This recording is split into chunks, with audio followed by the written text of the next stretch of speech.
வணக்கத்துடன் pepper and salt news என்கின்ற இந்த வலையொலியில் உங்களை சந்தித்து பேசுவதில் நான் மகிழ்ச்சி அடைகின்றேன். இதுகாரும் அரசியல் சார்ந்த விடயங்களுக்கு முதன்மை கொடுத்து பேசிக்கொண்டிருந்தேன்.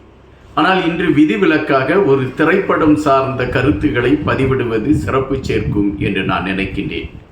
இன்றைய சூழலில் இந்த திரைப்படத்தை குறித்த செய்திகளை பதிவிடுவது சிறப்பு சேர்க்கும் என்கின்ற நம்பிக்கைதான். தமிழ் திரையுலகத்தில் பல திரைப்படங்கள் வெளியாகி இருக்கின்றன. அந்த திரைப்படங்களிலே நல்ல கருத்துகள் சொல்லப்பட்டிருக்கின்றன. அந்த திரைப்படங்கள் ஒரு பெரிய வெற்றியை ஈட்டக்கூடிய களங்களையும் எடுத்திருக்கின்றன. ஆனால் சில திரைப்படங்கள் நம் மனதிற்குள்ளே பசுமரத்து ஆணி போல பதிந்துவிடும். சில திரைப்படங்கள் இந்த விடயங்களை பேசுவதற்கு யாரும் இல்லையே, இப்பொழுது இவர்களாவது பேசுகிறார்களே என்கின்ற எண்ணத்தை உருவாக்கும். அப்படி உருவாக்கி இருக்கக்கூடிய ஒரு திரைப்படம் தான் டூரிஸ்ட் ஃபேமிலி என்கின்ற திரைப்படம். அதாவது சுற்றுலா குடும்பம் என்பதுதான் அந்த திரைப்படத்துடைய தமிழாக்கம். எதற்காக இந்த திரைப்படத்தை மையப்படுத்திய கருத்துக்களை நான் எடுத்துக்கொண்டு வருகின்றேன் என்றால், தமிழர் தாயகத்தில் வாழ்ந்து கொண்டிருக்கக்கூடிய தமிழர்களுடைய விடயங்களை மையப்படுத்தி பேசுகின்ற ஒரு திரைப்படமாக இருந்த காரணத்தினால் இந்த திரைப்படத்தை மையப்படுத்திய கருத்துக்களை எடுத்து வைக்க வேண்டும் என்கின்ற ஒரு எண்ணம் மனதிற்குள் தோன்றியது. காரணம், நாம் இதுபோன்ற திரைப்படங்களுக்கு ஆதரவு கொடுத்தால்தான் தமிழர் தாயகத்தில் இருக்கக்கூடிய அந்த சொந்தங்களுடைய அவலங்களை, அவர்களுடைய வேதனைகளை வெளியே கொண்டு வருவதற்கு இன்னும் பல திரைப்பட கலைஞர்கள் முயற்சி செய்வார்கள் என்கின்ற நம்பிக்கை இருக்கின்றன. தற்பொழுது இந்த டூரிஸ்ட் ஃபேமிலி என்கின்ற இந்த திரைப்படத்தை குறித்து நாம் சில செய்திகளை பார்க்க வேண்டியதிருக்கிறது. முதலில் அந்த திரைப்படத்தின் கதை என்ன என்கின்ற கோணத்தோடு நாம் பயணத்தை எடுக்கின்ற பொழுது அதில் சொல்லப்பட்டிருக்கக்கூடிய பல விடயங்கள் இன்றைய காலகட்டத்திற்கு தேவை என்பதை அது பறைசாற்றுவதாக இருக்கின்றது. இலங்கையிலே ஒரு பெரிய வீழ்ச்சியை சந்திக்கின்றது, பொருளாதார வீழ்ச்சி. அந்த பொருளாதார வீழ்ச்சியிலிருந்து தங்களுடைய குடும்பத்தை எப்படி காப்பாற்றுவது என்று தெரியாமல் கள்ளத்தோணி வழியாக ராமேஸ்வரத்திற்கு, இலங்கையில் இருந்து தமிழ் குடும்பம் ஒன்று ராமேஸ்வரத்திற்கு கள்ளத்தோணி வழியாக வருகிறது. இந்த கள்ளத்தோணி வழியாக வருகின்ற அந்த தமிழ் குடும்பம் தமிழகத்தில் வருகின்ற பொழுது தங்களை அடையாளப்படுத்திக் கொள்வதற்கு அவர்கள் அச்சப்பட வேண்டிய ஒரு சூழல். காரணம், சட்டம் மற்றும் காவல்துறை போன்ற பல விடயங்கள். அவர்களை மையப்படுத்தி அவர்கள் எடுக்கக்கூடிய நகர்வுகள் வேறொரு கோணத்தில் இருக்கக்கூடிய ஒரு நிகழ்வுகளும். ஒருவேளை காவல்துறை அதிகாரிகளிடம் இவர்கள் போய் நாங்கள் இப்படி தமிழர் தாயகத்தில் இருந்து இங்கு நாங்கள் ஏதிலிகளாக இந்த நாட்டிற்கு வந்திருக்கிறோம் என்று அவர்கள் சொன்னால் உடனடியாக அவர்கள் கைது செய்யப்பட்டு விசாரணை போன்ற களங்கள் எடுக்கப்பட்டு அவர்களை ஒரு சிறப்பு முகாமில் கொண்டு போய் அடைத்து விடுவார்கள். அந்த முகாம் எப்படிப்பட்ட விடயங்கள் என்கின்ற கருத்துகளுக்குள் நாம் இப்பொழுது போக தேவையில்லை. ஆனால் அதனாலேயே அந்த குடும்பத்தை சார்ந்தவர்கள் தாங்கள் எங்கிருந்து வந்தோம் என்கின்ற விடயம் வெளியே தெரியக்கூடாது என்பதற்காக அவர்கள் அதை மறைத்துவிட்டு சென்னைக்கு குடிபெயர்கின்றார்கள். சென்னைக்கு வருகின்றவர்கள் அந்த தாங்கள் கேரளாவில் இருந்து குடிபெயர்ந்து வந்ததாக கூறிக்கொண்டு அங்கு ஒரு இடத்திலே அவர்கள் தங்களுடைய குடும்பத்தை தங்குவதற்கான களங்களை அவர்கள் எடுக்கிறார்கள், யோகி பாபு அவர்களுடைய வீட்டில். இப்படி தங்குகின்ற பொழுது அந்த குடும்பம் அங்கு இருக்கக்கூடிய மக்களோடு மிக அன்பாக பழகுகிறார்கள். அவர்களோடு மிக நெருக்கமாக பயணத்தை அவர்கள் எடுக்கின்றார்கள்.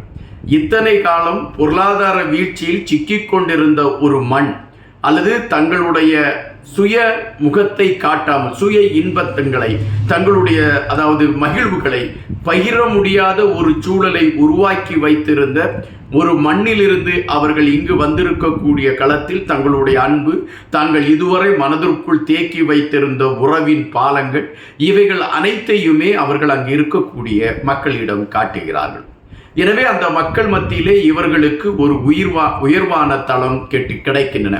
இப்படி ஒரு அன்பான குடும்பம் இருக்கிறதே என்கின்ற எண்ணம் ஏற்படுகின்றது. இந்த சூழலில் ராமேஸ்வரத்தில் ஒரு குண்டுவெடிப்பு சம்பவம் நடைபெறுகின்றது. இந்த குண்டுவெடிப்பு சம்பவம் நடைபெறுகின்ற விடயத்தின் பின்னணியில் இந்த தமிழர் தாயகத்திலிருந்து குடிபெயர்ந்த இந்த குடும்பத்தை சார்ந்த தலைவருக்கு தொடர்பு இருக்கிறது என்கின்ற ஒரு கருத்து வலுவடைய காவல்துறை அவரை தேடி வருகின்றது. அதன் பின்பு கதையின் முடிவென்ன, இங்கு சொல்லப்பட்டிருக்கக்கூடிய நகர்வுகள் என்ன போன்ற பல விடயங்களை இந்த திரைப்படம் எடுத்து வைத்திருக்கின்றது. தமிழ் மண்ணில், அதாவது தமிழகத்தில் ஏதிலிகளாக வரக்கூடிய தமிழ் சொந்தங்கள் படக்கூடிய வேதனைகள், அவர்களுடைய மன வலிகள் போன்றவற்றையெல்லாம் அழுத்தமாக பதிவு செய்கின்றது. நாங்கள் பேசுகின்ற தமிழ் மொழியின் அந்த அலைவோசைகளில் ஏற்படுகின்ற மாற்றங்கள் உங்களுக்கு வேறுபாடா, அல்லது எங்களை தமிழர்கள் என்று நீங்கள் அங்கீகரித்துக் கொள்வதற்கே உங்களுக்கு நாங்கள் மாற்றுவாதிகளாக தென்படுகிறோமா என்று வேதனையோடு கேட்கக்கூடிய களங்கள் எல்லாம் அந்த திரைப்படத்திலே பல இருக்கின்றன. இன்று ஏதிலியாக தமிழகத்தில் வாழ்ந்து கொண்டிருக்கக்கூடிய பல சொந்தங்கள் இருக்கிறார்கள்.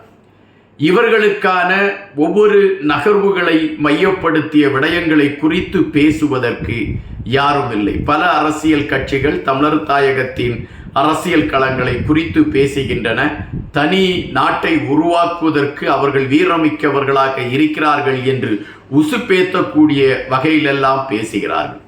ஆனால் இந்த தமிழ் மண்ணில், தமிழ்நாட்டில் தங்களுடைய சொந்த உறவுகள் ஏதிலிகளாக நின்று அவர்கள் படக்கூடிய வேதனைகளுக்கு ஒரு விடிவை கட்டுவதற்கு எந்த அரசியல் கட்சிகளாவது முனைப்பு காட்டியிருக்கிறதா, அல்லது முகாம்களில் தங்க வைக்கப்பட்டிருக்கக்கூடிய அந்த சொந்தங்களுக்கு அவர்களுடைய அடுத்த நகர்வு என்ன என்பதை கொண்டு செல்வதற்கான களங்கள் உருவாக்கப்பட்டிருக்கிறதா என்கின்ற வினாவுக்கெல்லாம் இன்று வரை விடையில்லை. இப்படிப்பட்ட மனம் நொந்து போய் இருக்கக்கூடிய தமிழ் சொந்தங்களுடைய உணர்வுகளை வெளியே கொண்டு வருவதற்கான ஒரு களத்தை எடுக்கக்கூடிய ஒரு திரைப்படமாக டூரிஸ்ட் ஃபேமிலி என்கின்ற இந்த திரைப்படம் அமைந்திருக்கிறது. இதில் சசிகுமார் அவர்களும் சிம்ரன் அவர்களும் இணையராக நடித்திருக்கின்றார்கள். ஒரு நடுத்தர வயதை ஒத்த குடும்ப தலைவன் தலைவி எப்படி இருப்பார் என்பதும், அவர்களுக்கு இரு மகன்கள் இருக்கிறார்கள். அந்த மகன்களை மையப்படுத்தியும் அந்த குடும்பத்திற்குள் நடந்து கொண்டிருக்கக்கூடிய நிகழ்வு. யோகி பாபு அவர்கள் சிம்ரன் அவர்களை சிம்ரன் என்று அழைக்கக்கூடிய அந்த நகைச்சுவை கதாபாத்திரங்கள், இவைகள் அனைத்துமே ஒரு வலியை நகைச்சுவையோடு சொல்லி மக்கள் மன்றத்திலே இங்கு ஏதிலிகளாக வரக்கூடியவர்கள் படக்கூடிய இன்னல்களை கொண்டு சேர்க்கக்கூடிய ஒரு படமாக இந்த படம் இருக்கிறது என்பதை வியப்பான ஒரு செய்தியாக இருக்கின்றது. இயக்குனருக்கு ஒரு பாராட்டை தெரிவித்துக் கொள்ளலாம். காரணம், இதுவரை தமிழ் சமூகம் இங்கு தங்களுடைய வாழ்வியலில் ஏற்பட்டு கொண்டிருக்கக்கூடிய இரக்க நிலையிலிருந்து தங்களை மீட்டெடுப்பதற்கான களம் தங்களுடைய மண்ணில் அமையவில்லை என்பதற்காக தொப்புள் கொடி உறவுகள் என்று நினைக்கக்கூடிய தமிழர்களை தேடி இந்த மண்ணிற்கு வருகின்ற பொழுது அந்த தமிழர் தாயகத்தை சார்ந்த ஈழச் சொந்தங்கள் படுகின்ற வேதனைகளை மிக அழகாக சித்தரித்திருக்கக்கூடிய இயக்குனரை பாராட்ட வேண்டிய ஒன்றாகத்தானே இருக்கின்றது. இந்த திரைப்படத்தை நீங்கள் முடிந்தால் பாருங்கள். கண்டிப்பாக உங்களுக்கு பல விடயங்களை இதை புரிய வைக்கும். நன்றியுடன் இன்பா.